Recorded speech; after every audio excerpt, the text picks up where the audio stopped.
എൻ്റെ പേര് അഞ്ജു എന്നാണ്. ഞങ്ങൾ വൈക്കത്തു നിന്നാണ് വരുന്നത്. ഇതെൻ്റെ അമ്മ രാജേശ്വരി, ഇതെൻ്റെ ചേട്ടൻ്റെ ഭാര്യയാണ് അനുപ്രിയ. അപ്പം ഞങ്ങളുടെ കുടുംബത്തിൻ്റെ വളരെ പ്രധാനപ്പെട്ടൊരു കാര്യം ഇവിടെ സാക്ഷ്യം പറയാൻ വേണ്ടിയിട്ടാണ് വന്നിരിക്കുന്നത്. ശരിക്കും പറഞ്ഞാൽ സാക്ഷ്യം തുടങ്ങാനായിട്ട് എനിക്കുള്ളതിനേക്കാളും കൂടുതൽ അവകാശം എൻ്റെ അമ്മയ്ക്കാണ്. കാരണം ഈ കൃപാസനം പള്ളിയിലേക്കും ഈ ഉടമ്പടിയിലേക്കും കൊണ്ടുവന്നത് എൻ്റെ അമ്മയാണ്. അപ്പോൾ അതുകൊണ്ട് ഉടമ്പടി തുടങ്ങാനുള്ള അവകാശം എന്തായാലും അമ്മയ്ക്കാണ്. അപ്പം ഞാൻ അമ്മ പറയും. പരിശുദ്ധ അമ്മ പ്രത്യക്ഷപ്പെട്ട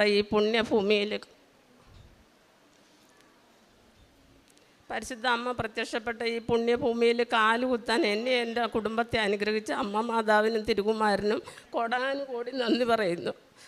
ഞങ്ങൾ ഉടമ്പടി എടുക്കാനുള്ള കാരണം ഇവരാണ് ഉടമ്പടി എടുത്തത്. ഞാൻ ഉടമ്പടി എടുത്തിട്ടില്ല. പക്ഷേ ഞാൻ പ്രാർത്ഥിക്കും. എൻ്റെ മോൻ ജോലിക്ക് വേണ്ടിയിട്ട് 2022 മെയ് മാസം 28-ാം തീയതി ദുബായിലേക്ക് വിസിറ്റിംഗ് വിസയിൽ പോകുവാണ്.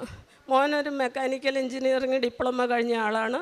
10 വർഷം സൗദിയിൽ ജോലി നോക്കി. അത് കഴിഞ്ഞ് അവൻ്റെ വിവാഹം കഴിഞ്ഞു, പെങ്ങളുടെ വിവാഹമൊക്കെ കഴിച്ചു. വലിയ കുഴപ്പമില്ലാതെ ഞങ്ങളങ്ങനെ ജീവിക്കുവാണ്.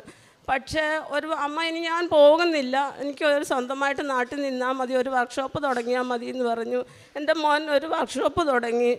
1.5 വർഷമായപ്പോഴേക്കും ഞങ്ങൾ ആകപ്പാടെ സമാധാനം നഷ്ടപ്പെട്ട നിലയിലെത്തി. കാരണം ഒരുപാട് നഷ്ടങ്ങൾ വന്നു, ഒരുപാട് ബുദ്ധിമുട്ടുകൾ വന്നു. അങ്ങനെ വന്നു കഴിഞ്ഞപ്പോൾ ഞാൻ എൻ്റെ മരുമോനോട് ചോദിച്ചു, മക്കളെ ഇങ്ങനെ പോയാൽ നമ്മൾ എന്ത് ചെയ്യുമെന്ന് ചോദിച്ചു. അപ്പോൾ മരുമോൻ പറഞ്ഞു, അമ്മ വിഷമിക്കണ്ട, എൻ്റെ ഒരു കൂട്ടുകാരൻ ദുബായിലുണ്ട്, ഞാൻ അവനെ വിളിക്കട്ടെ എന്ന് പറഞ്ഞു. വിളിച്ചു. അങ്ങനെയാണ് ഈ മെയ് മാസം 28-ാം തീയതി എൻ്റെ കൂട്ടം പോണത് ദുബായിലേക്ക്. അവിടെ ചെന്നിട്ടാണെങ്കിൽ കുഞ്ഞിന് ജോലി ആകണില്ല. 3 മാസം ആകാറായി. എനിക്കൊരു സമാധാനവും ഇല്ല. ഞാനൊരു അംഗൻവാടി ടീച്ചറാണ്. 43 വർഷമായി ഞാൻ അംഗൻവാടിയിൽ ജോലി നോക്കുന്നു. എൻ്റെ സ്കൂളിൽ ഒരു ഗവൺമെൻറ് UP സ്കൂളിലാണ് എൻ്റെ അംഗൻവാടി ഇരിക്കുന്നത്. ഞാൻ എന്നും പോകുമ്പോൾ സ്കൂളിനോട് ചേർന്ന് തന്നെ അമലോത്ഭവ മാതാവിൻ്റെ ഒരു കപ്പോളയുണ്ട്. ഞാൻ മാതാവിനെ നോക്കും, ഒന്നും ഞാൻ പറയില്ല. കാരണം എന്താ വെച്ചാൽ എല്ലാം അറിയാവുന്ന ലോകം നിറഞ്ഞിരിക്കണം അമ്മോട് എന്ത് പറയാൻ. ഞാനൊന്നും പറയൂല. പിന്നെ ഞാൻ മനസ്സിൽ പറയും, ഞാൻ പിഞ്ചു കുഞ്ഞുങ്ങളുമായിട്ട് ഇരിക്കണതാണല്ലോ മാതാവേ എന്ന് മാത്രമേ ഞാൻ ചോദിക്കുകയുള്ളൂ. ഇങ്ങോട്ട് വരുമ്പോഴേ ഞാൻ തിരിഞ്ഞൊന്ന് നോക്കും, ഞാനിങ്ങ് പോരും. അങ്ങനെ പോന്നു. എൻ്റെ മോൻ പോയിട്ട് ഞാൻ രാത്രി ചോറുണ്ടിട്ടില്ല. ഉറക്കം എന്നാന്ന് എനിക്കറിയാൻ പാടില്ല. ഞാൻ ആകെപ്പാടെ വിഷമിച്ച് ഇവള് ജോലി കഴിഞ്ഞ് വരുമ്പോഴേ കുഞ്ഞിനെ ഏൽപ്പിച്ചിട്ട് ഞാൻ പ്രാർത്ഥിച്ച് കയറി കിടക്കും. 12 മണിയാകുമ്പോൾ വീണ്ടും ഞാൻ പ്രാന്തിയെ പോലെ എഴുന്നേറ്റ് ഹാളിലും റൂമിലും ഒക്കെ നടക്കും. ഇവള് വന്നിട്ട് എന്നോട് ചോദിക്കും, എന്താമ്മ? ഞാൻ പറയും, എനിക്കൊരു സമാധാനം ഇല്ല, എൻ്റെ മോൻ പോയിട്ട് ഒരു ജോലി ആയില്ലല്ലോ, ഈ കേരള അല്ല ഇന്ത്യ അല്ല, എന്ത് ചെയ്യും, എനിക്കൊരു സമാധാനം ഇല്ലല്ലോ എന്ന് പറയുമ്പോൾ ഇവള് പറയും, 2 ആളും കൂടി വരും, അമ്മ അത് സമാധാനപ്പെടുക, എന്തായാലും ജോലി റെഡിയാകും എന്ന് പറയും. അത് കഴിഞ്ഞ് കുറച്ച് ദിവസം കഴിഞ്ഞപ്പോൾ ഒരു ഓഗസ്റ്റ് 15-ാം തീയതി കഴിഞ്ഞപ്പം ഞാൻ പഠിപ്പിച്ച് വിട്ട ഒരു കൊച്ചിൻ്റെ അമ്മ എന്നെ 8 മണി കഴിയുമ്പോൾ വിളിക്കുന്നുണ്ട്, ടീച്ചറെ ഞാനിങ്ങോട്ട് വരുവാ. എന്ന് ചോദിച്ചാൽ എന്തിനാണ് വരുന്നത്? എനിക്ക് ദേഷ്യമാണ്, കൊച്ചിന് ജോലി ആകണില്ല, ഒന്നും ആകണില്ല. അല്ല ടീച്ചറെ ഞാനിങ്ങോട്ട് വരുവാ. എന്തിനാണ് വരുന്നത്? എനിക്ക് വരണം ടീച്ചറെ. വരണ്ട. ഞാൻ ഫോൺ കട്ട് ചെയ്യും. 2 ദിവസം കഴിയുമ്പോൾ വീണ്ടും എന്നെ വിളിക്കും, ടീച്ചറെ ഞാനങ്ങോട്ട് വരുവാ. അവർ വരണ്ടെന്ന് പറഞ്ഞില്ലേ, പിന്നെ എന്തിനാണ് വരുന്നത്? നിങ്ങളുടെ തൊട്ടടുത്ത് അംഗൻവാടി ഉണ്ടല്ലോ, കുട്ടിയെ അവിടെ കൊണ്ടാക്കും. അതൊന്നും പറഞ്ഞാൽ പറ്റില്ല ടീച്ചറെ, എനിക്ക് വരണം. ഞാൻ അന്നേരം ഫോൺ കട്ട് ചെയ്യും, ഞാൻ കയറി കിടക്കും. പിന്നെ കുറച്ച് ദിവസം കഴിഞ്ഞപ്പോൾ പിന്നെയും വിളിച്ചു, രാത്രി 8 മണി കഴിഞ്ഞു, ടീച്ചറെ എനിക്ക് അങ്ങോട്ട് വന്നേ പറ്റുള്ളൂ എന്ന് പറഞ്ഞു. അപ്പോൾ ഞാൻ പറഞ്ഞു, വരുമോ പോകുമോ എന്താ അച്ഛാ ചെയ്യുക, എനിക്കൊരു കാര്യം അറിയണ്ടെന്ന് പറഞ്ഞു. അന്ന് രാത്രിയിൽ ഞാനൊരു 12 മണിയായപ്പോൾ എഴുന്നേറ്റ് ഹാളിൽ ഇങ്ങനെ നടക്കുക. അപ്പോൾ ഇവർ ഓടി വന്നിട്ട് എന്നോട് ചോദിച്ചു, എന്നെ അമ്മ വല്ല വിഷമം ഉണ്ടാകില്ലേ, അമ്മയ്ക്കും എന്തെങ്കിലും വിഷമം ഉണ്ടാകില്ലേ, എങ്ങനെയെങ്കിലുമൊക്കെ ശരിയാകും അമ്മ, നമ്മൾ പ്രാർത്ഥിക്കുന്ന ദൈവങ്ങളില്ലേ, അല്ലാതെ ഒന്നുമില്ലല്ലോ എന്ന് പറഞ്ഞു. ഞാൻ അന്നേരം വെളുപ്പിന് 4 മണിക്ക് എന്നും എഴുന്നേക്കും. വീട്ടിലെ ജോലികളൊക്കെ കഴിച്ചിട്ട് ഞങ്ങളുടെ വീടിന് തൊട്ടടുത്ത് അമ്പലമുണ്ട്. ഞാൻ എന്നും അമ്പലത്തിൽ പോകും. അന്ന് ഞാൻ പതിവ് പോലെ അമ്പലത്തിൽ പോകാനായിട്ട് പോണതായിട്ട് ഞാൻ സ്വപ്നം കാണുവാണ്. നടന്നിട്ട് 100 മീറ്റർ അകലെയുള്ള അമ്പലത്തിൽ ഞാൻ എത്തണില്ല. നടന്ന് എൻ്റെ കാല് കുഴഞ്ഞു, ഞാൻ അമ്പലത്തിൽ എത്തണില്ല. പിന്നെ നടന്ന് ചെന്ന് കഴിഞ്ഞപ്പം ഗോപുരമില്ല, വെലിക്കപ്പരയില്ല, നടപ്പന്തലില്ല, കൊടിമരയില്ല, ഒന്നുമില്ല. ഒരു ഗ്രില്ലിട്ടൊരു സ്ഥലം, ഒരു ഹാള്, ഒരിടനാഴി. ഞാനിതെവിടെയാണ് ചെല്ലുന്നത്? ഇതെന്ത് പറ്റി? ഇന്നലെ വരെയും ഒരു കുഴപ്പമില്ലായിരുന്നു അമ്പലത്തിൽ, ഇതെന്ത് സംഭവിച്ചു? ഞാനിതൊന്നും അറിഞ്ഞില്ലല്ലോ ദൈവമേ. പിന്നെ നമ്മളോട് ഇതൊന്നും പറയേണ്ട കാര്യമില്ലല്ലോ. എന്നോർത്ത് ഞാൻ ആൾക്കാരൊക്കെ തൊഴുത് നീങ്ങണു. ഞാനും തൊഴുത് നീങ്ങി ഇവിടെ വന്ന് ഞാൻ വന്ന് നിന്നത് ഈ ആൾക്കാരിലാണെന്നുള്ളത് ഞാനിവിടെ വന്നപ്പോഴാണ് അറിയണേ. ഒരാൾ തൊഴുത് നീങ്ങി ഓരോരുത്തർ നീങ്ങണു. ഞാൻ വന്ന് നിന്നപ്പോഴേക്കും മാതാവ് ഇവിടെ നിന്ന് ഇറങ്ങി വന്നു. മാതാവ് ഇറങ്ങി വന്നിട്ട് ഞാൻ അപ്പോഴേക്കും എനിക്ക് മനസ്സിലായി അതൊരു ദൈവം തന്നെയാണ്. ദേവി എൻ്റെ പരാശക്തി എന്ന് പറഞ്ഞ് ഞാൻ കരഞ്ഞപ്പോൾ എൻ്റെ 2 കൈയിലും കയറി കെട്ടിപ്പിടിച്ചിട്ടു കവളത്ത് തട്ടിയിട്ട് എന്നോട് പറഞ്ഞു, യോ കരയരുത്, എല്ലാം ശരിയാകും എന്ന് പറഞ്ഞു. ഞാൻ കണ്ണു തുറന്നപ്പോൾ 4 മണി. ഞാൻ പെട്ടെന്ന് എൻ്റെ ജോലികളെല്ലാം ചെയ്തു അമ്പലത്തിൽ പോയി. ഞാനോർത്തു എന്നും അമ്പലത്തിൽ പോകണം, ഞാൻ അതുപോലെ പോയി. ഇത് ഞാൻ ആരോടും പറഞ്ഞില്ല. അങ്ങനെ നിന്ന് കുറച്ച് ദിവസം കഴിഞ്ഞപ്പോഴത്തേക്കും സെപ്റ്റംബർ 12-ാം തീയതി ബെറ്റി എന്ന് പറയണ മോള് കയറി വന്നു. അവൾ നല്ല സൗമ്യതയോടുകൂടി സംസാരിക്കുന്ന കുട്ടിയാണ്. ഒരു അവിവേകവും ദേഷ്യപ്പെട്ട് ഒന്നും സംസാരിക്കില്ല. ഇവൾ കയറി വന്നിട്ട് എന്നോട് പറയുക, ടീച്ചറെ ഞാൻ ദേ വന്നു. ആ മോളിരിക്കുക. അപ്പോൾ എന്നോട് പറഞ്ഞു, ഞാൻ ഇരിക്കാനല്ല വന്നേന്ന് പറഞ്ഞു. ഞാനോർത്തു പിള്ളേരല്ലേ, അവർക്ക് എന്തെങ്കിലുമൊക്കെ ഉണ്ടാവുമല്ലോ, ആ പോട്ടെ. അപ്പോൾ എന്നോട് ചോദിച്ചു, മക്കളെന്തെടുക്കണോ? ഞാൻ പറഞ്ഞതേ മോളുടെ കുട്ടിയാണ്, അവളെയും കൊണ്ടാണ് ഞാൻ വരുന്നത്. പിന്നെ മോൻ എന്തെടുക്കണമെന്ന് ഉടനെ ചോദിച്ചപ്പോൾ ഞാൻ ഇവളെ കെട്ടിപ്പിടിച്ച് അങ്ങ് കരഞ്ഞു ഭയങ്കരമായിട്ട്. കരഞ്ഞപ്പോൾ ഇവൾ എന്നോട് പറഞ്ഞു, അയ്യോ ടീച്ചർ കരയാൻ പാടില്ല, ഞങ്ങൾക്കൊക്കെ ആശ്വാസം പകർന്നു തന്നെ ടീച്ചർ കരയാൻ പാടില്ല, എന്താ കാര്യം? ഞാൻ പറഞ്ഞു, അൻകുട്ടൻ പോയിട്ട് ജോലിയൊന്നും ആയില്ല, എനിക്ക് സഹിക്കാൻ പറ്റണില്ല മോളെ എന്ന് പറഞ്ഞപ്പോൾ ഇവൾ പെട്ടെന്ന് എന്നോട് പറഞ്ഞു, ടീച്ചർ എന്തിനു വിഷമിക്കണു? ആലപ്പുഴ കലവൂര് കൃപാസനത്തിൽ അപേക്ഷിച്ചാൽ ഉപേക്ഷിക്കാത്തൊരു മാതാവുണ്ട്, അങ്ങോട്ട് പ്രാർത്ഥിച്ചേ, ടീച്ചറിന് മോൻ ജോലി ഉടനെ റെഡിയാകും. ഞാൻ പറഞ്ഞു, മക്കളെ ടീച്ചറിന് അങ്ങനൊന്നും പ്രാർത്ഥിക്കാൻ അറിയില്ലല്ലോ എന്ന് പറഞ്ഞപ്പം പറഞ്ഞു, ഒന്നും പ്രാർത്ഥിക്കണ്ട, എൻ്റെ മാതാവേ എൻ്റെ മോൻ്റെ ജോലി റെഡിയാക്കി തരണേ, ഞങ്ങൾ അവിടെ വന്നോളാം, ആ പുണ്യഭൂമിയിൽ വന്നോളാം എന്ന് മാത്രം ടീച്ചർ പറഞ്ഞാൽ മതി എന്ന് പറഞ്ഞു. ഞാൻ അങ്ങനെ പ്രാർത്ഥിക്കാൻ തുടങ്ങി. വീട്ടിൽ വന്ന് ഇവരോട് പറഞ്ഞു, ഇങ്ങനെ കലവൂര് കൃപാസനം ഉണ്ടെന്ന് പറയണ ഒരു മാതാവുണ്ട്, നമുക്കൊന്ന് അവിടെ പോയാലോ എന്ന് പറഞ്ഞപ്പോൾ ഇവർ പറഞ്ഞു, ഞങ്ങളും ഇങ്ങനെ കേട്ടിട്ടുണ്ടമ്മ, പക്ഷേ നമ്മളെ ആരാ ഒന്ന് അവിടെ വരേക്കും കൊണ്ടുപോകാനുള്ള ആരും ഇല്ലല്ലോ, നമ്മൾ മാത്രമല്ലേ ഉള്ളൂ, എന്ത് ചെയ്യും എന്ന് ചോദിച്ചു. ഞങ്ങൾ എന്തായാലും മാതാവിൻ്റെ യൂട്യൂബ് ലിങ്കിൽ നോക്കി എല്ലാ പ്രാർത്ഥനകളെല്ലാം 2 നേരവും ഞങ്ങൾ അമ്മയും മക്കളും ഇരുന്ന് പ്രാർത്ഥിക്കാൻ തുടങ്ങി. പ്രാർത്ഥിച്ച് ഒരു സെപ്റ്റംബർ 21 ആയപ്പോൾ ഇവൻ വിളിച്ചിട്ട് പറഞ്ഞു, അമ്മ എനിക്ക് ഇന്നൊരു ഇൻ്റർവ്യൂ ഉണ്ട്, അമ്മ പ്രാർത്ഥിക്കണം കേട്ടോ എന്ന് പറഞ്ഞു. ഞാൻ പ്രാർത്ഥിച്ചു. ഞങ്ങൾ 2 പേരും കൂടി ഇരുന്ന് നന്നായിട്ട് രാവിലെ മുതൽ 3:30 വരെ ഇരുന്ന് പ്രാർത്ഥിച്ച്, മുട്ടിപ്പായിട്ടിരുന്ന് പ്രാർത്ഥിച്ച്. ഞാൻ അപാരമായിട്ട് പ്രാർത്ഥിക്കും. എനിക്ക് നടക്കണ വഴിയിലും അടുക്കളയിലും എവിടെ നിന്നാലും ഞാൻ പ്രാർത്ഥിക്കും. അങ്ങനെ പ്രാർത്ഥിച്ച് കഴിഞ്ഞ് അവൻ തിരിച്ചു വന്നു, ഇൻ്റർവ്യൂ കഴിഞ്ഞെന്ന് പറഞ്ഞു. അപ്പോഴും എനിക്ക് വിഷമമായി. രാത്രിയിലും പ്രാർത്ഥിച്ചുകൊണ്ടിരുന്നു. ഞാൻ ഉറങ്ങാൻ കണ്ടപ്പോൾ ഞാൻ ചോദിച്ചു, എന്നാലും മാതാവേ, ഞാൻ അവിവേകാണ് പറയണേ, എന്നോട് പൊറുക്കണേ മാതാവേ, ഞാനൊരു വിധവയായതുകൊണ്ട് എല്ലാവർക്കും പുച്ഛാണല്ലോ വിധവകളെ, അതുകൊണ്ടും അമ്മയ്ക്കും പുച്ഛായിരിക്കും, അതുകൊണ്ടായിരിക്കും എൻ്റെ മോൻ്റെ കാര്യം ഇതുവരെ റെഡിയാക്കാത്തതെന്ന് പറഞ്ഞു. ഞാൻ ഭയങ്കരമായിട്ട് കരഞ്ഞു.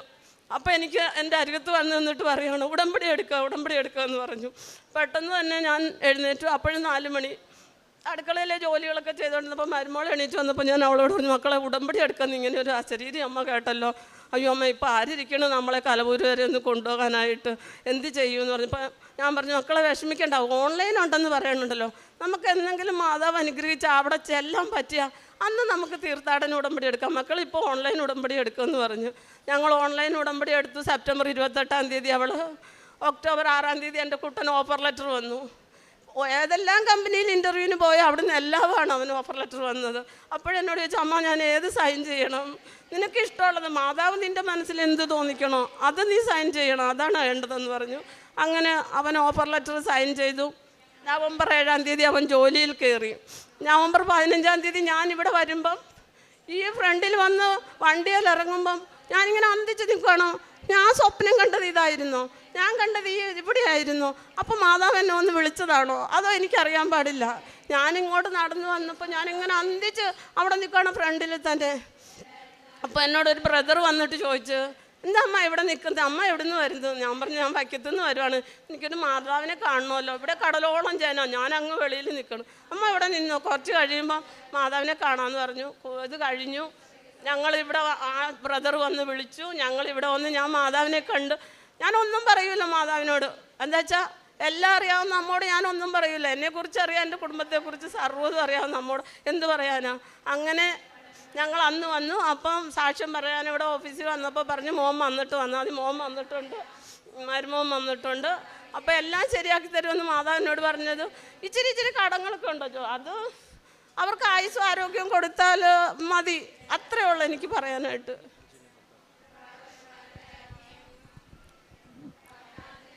ഞങ്ങൾ രണ്ടുപേരും വേറെ വേറെ ഉടമ്പടി എടുത്തിട്ടുണ്ട്. ഇപ്പോൾ ഞാൻ ഉടമ്പടിയിൽ കുറച്ച് നിയോഗങ്ങൾ മാതാവിൻ്റെ അടുത്ത് സമർപ്പിച്ചിട്ടുണ്ടായിരുന്നു. അതിൽ ആദ്യത്തേത് പറയുന്നത് എൻ്റെ ഹസ്ബൻഡിൻ്റെ ഒരു ജോലിയുടെ കാര്യമായിരുന്നു.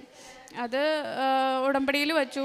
പക്ഷെ ഉടമ്പടിയിൽ വെച്ചിട്ട് കുറച്ച് നാളായിട്ടും ഒന്നും ആയില്ല. ആൾക്ക് 1-2 ഓഫറൊക്കെ വന്നെങ്കിലും അതൊന്നും നമുക്ക് പറ്റുന്നതായിരുന്നില്ല. അതുകൊണ്ട് നമ്മൾ എടുത്തില്ല. അങ്ങനെയായി. എനിക്ക് ഭയങ്കര വിഷമമായിരുന്നു. അപ്പോൾ അമ്മേൻ്റെ അടുത്ത് പറഞ്ഞു, വിഷമിക്കണ്ടടി, നീ പ്രാർത്ഥിക്കണ്ടല്ലോ, അതൊന്നും ശരിയാവും, നമുക്ക് ഒരുമിച്ച് സാക്ഷ്യം പറയാം, നീ വിഷമിക്കണ്ട എന്നൊക്കെ പറഞ്ഞു. അങ്ങനെ ഇരിക്കുന്ന സമയത്ത് നമുക്ക് ഒരു 10 ലക്ഷം രൂപയുടെ ബാധ്യത ഉണ്ടായിരുന്നു. ബാധ്യതയുള്ള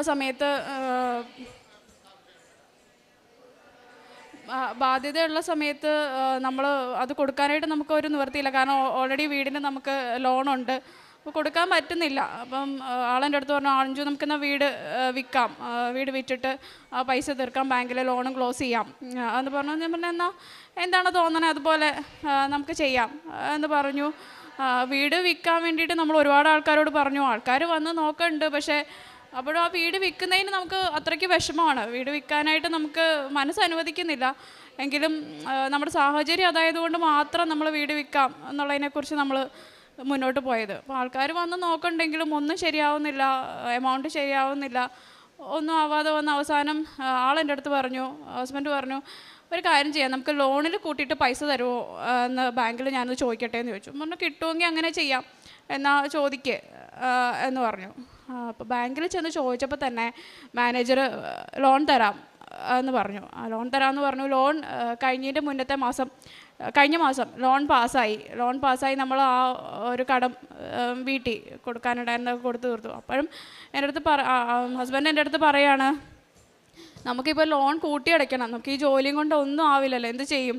അതിനപ്പം ഞാൻ പ്രാർത്ഥിക്കുന്നുണ്ട്, ദൈവമേ മാതാവ് എന്ത് ചെയ്യും എന്ന് ഞാൻ പ്രാർത്ഥിക്കുന്നുണ്ട്. അപ്പോൾ ഒക്ടോബർ 28-ാം തീയതി ജപമാല റാലിയിൽ ഞാനും ചേട്ടൻ്റെ വൈഫും കൂടെ ഞങ്ങൾ പങ്കെടുത്തു, മാതാവിനെ പ്രാർത്ഥിച്ചു. അതൊക്കെ കഴിഞ്ഞ് കൃത്യം 1 മാസം ആയിട്ടില്ല, നവംബർ 18-ാം തീയതിയൊക്കെ ആയപ്പോൾ ആൾക്ക് വേറൊരു കമ്പനിയിൽ നിന്ന് ഓഫർ വന്നു. നമ്മൾ ഈ ലോൺ അടയ്ക്കുന്നതിന് മുന്നേ ആയിട്ട് തന്നെ ആൾക്ക് ജോലിയിൽ കയറാനുള്ള എല്ലാ കാര്യങ്ങളുമായി. ഈ മാസം 27-ാം തീയതി ഹസ്ബൻഡ് ജോലിയിൽ കയറാണ്. അതിന് മാതാവിനോട് എനിക്ക് 1000 നന്ദി. കാരണം വീടും നമുക്ക് പോയില്ല, നമ്മുടെ വീടും നമുക്ക് മാതാവ് നേർവഴി കാണിച്ച് വീടും നമുക്ക് തന്നെ കിട്ടി. പിന്നെ ആളുടെ ജോലിയും അതുപോലെ തന്നെ എല്ലാം ശരിയായി. പിന്നത്തെ കേസ് എനിക്കൊരു ജോലിയുടെ മാറ്റത്തിന് ഞാൻ ഉടമ്പടിയിൽ വെച്ചിട്ടുണ്ടായിരുന്നില്ല ആ കാര്യം. മാതാവിൻ്റെ അടുത്ത് പ്രാർത്ഥിച്ചാണ് ജോലി മാറ്റിയിട്ട് വേറൊരു ജോലി മാതാവ് എനിക്ക് ശരിയാക്കി തരണമെന്നുള്ളത്. അത് ഇപ്പം ഞാൻ അവിടെ ജോലി മാറി കയറിയിട്ട് ഇപ്പം 6 മാസത്തോളമായി. അങ്ങനെ ഞാൻ എന്തൊക്കെ പ്രാർത്ഥിച്ചിട്ടുണ്ടോ, എന്തൊക്കെ നിയോഗങ്ങൾ മാതാവിൻ്റെ അടുത്ത് വെച്ചിട്ടുണ്ടോ, വെറുതെ ആണെങ്കിലും മാതാവിൻ്റെ അടുത്ത് എന്ത് പ്രാർത്ഥിച്ചിട്ടുണ്ടോ അതെല്ലാം മാതാവ് എനിക്ക് സാധിച്ചു തന്നിട്ടുണ്ട്.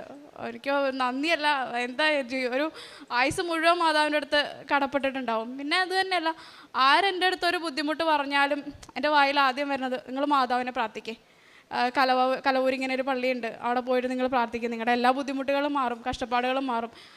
എങ്ങനെയാണെന്നറിയില്ല, ആദ്യം തന്നെ എൻ്റെ വായിൽ മാതാവിൻ്റെ പേര് മാത്രമേ വരുള്ളൂ. ഒരു ബുദ്ധിമുട്ട് അനുഭവിക്കുന്ന ഒരാളൊരു കാര്യം പറയുകയാണെങ്കിൽ ആദ്യം പറയും, നിങ്ങൾ അവിടെ പോയി പ്രാർത്ഥിക്കും, നിങ്ങളുടെ എല്ലാ ബുദ്ധിമുട്ടും മാറും.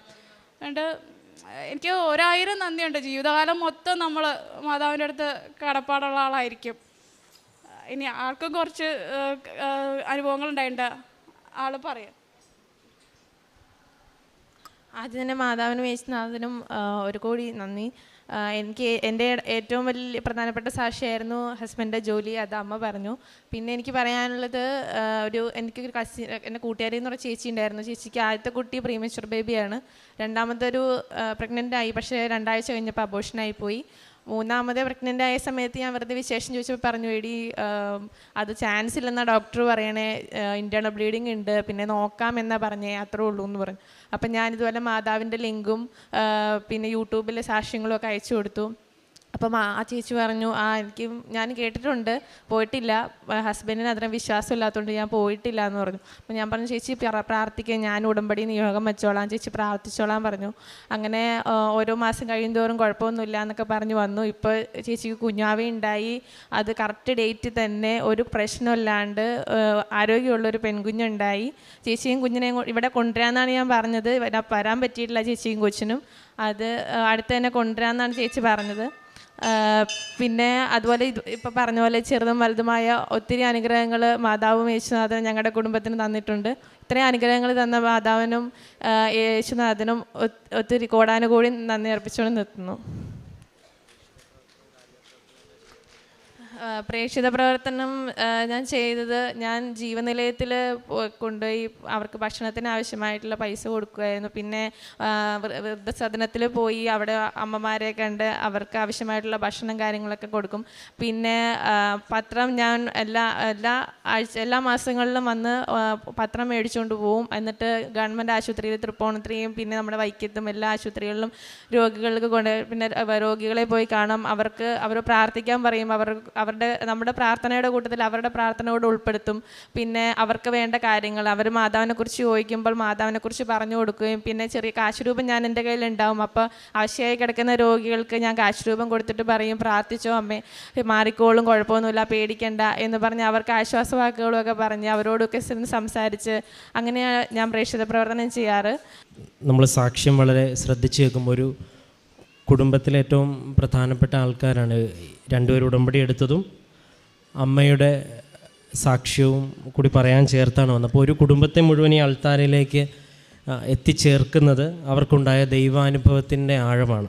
അത് ആ അമ്മയുടെ അനുഭവമാണ് ഇവർ രണ്ടുപേരും ഏറ്റവും പ്രധാനപ്പെട്ടതായിട്ട് കാണുന്നത്. അപ്പോൾ നിങ്ങൾ വളരെ ശ്രദ്ധിച്ച് അമ്മ പറയുന്ന കേൾക്കുമ്പോൾ മനസ്സിലാവും ഉടമ്പടി എന്താണെന്നോ ഈ ദേവാലയത്തിനെക്കുറിച്ച് ഒന്നും അറിയാതിരുന്ന ഒരു സമയത്ത് അമ്മയുടെ സ്വപ്നത്തിൽ ഇങ്ങനൊരു അൾത്താരയും ഇങ്ങനൊരു പരിശുദ്ധ അമ്മയും സ്വപ്നം കണ്ടു എന്നുള്ളതാണ്.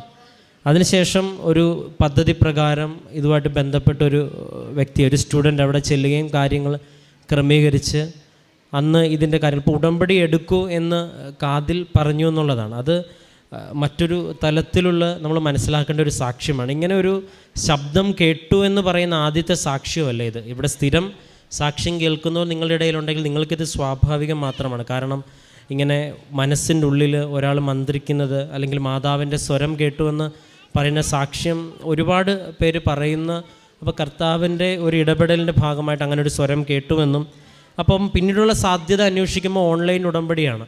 അതും പരിശുദ്ധ അമ്മ നമ്മളിത് ആരംഭിക്കുന്ന സമയത്തും ദൂരപ്രദേശങ്ങളിലേക്ക് പെട്ടെന്ന് ഒരു അമ്മയുടെ സാന്നിധ്യം എത്തിക്കുവാനായിട്ട് ഇപ്പോൾ ഒരുപാട് പേർക്ക് ഓൺലൈൻ ഉടമ്പടി എടുത്ത അനുഭവങ്ങൾ ലഭിക്കുന്നുണ്ട്. കാരണം അമ്മ അത് പ്രത്യേകം വിധം ആശീർവദിക്കുന്നുണ്ടെന്ന് വേണം മനസ്സിലാക്കാം.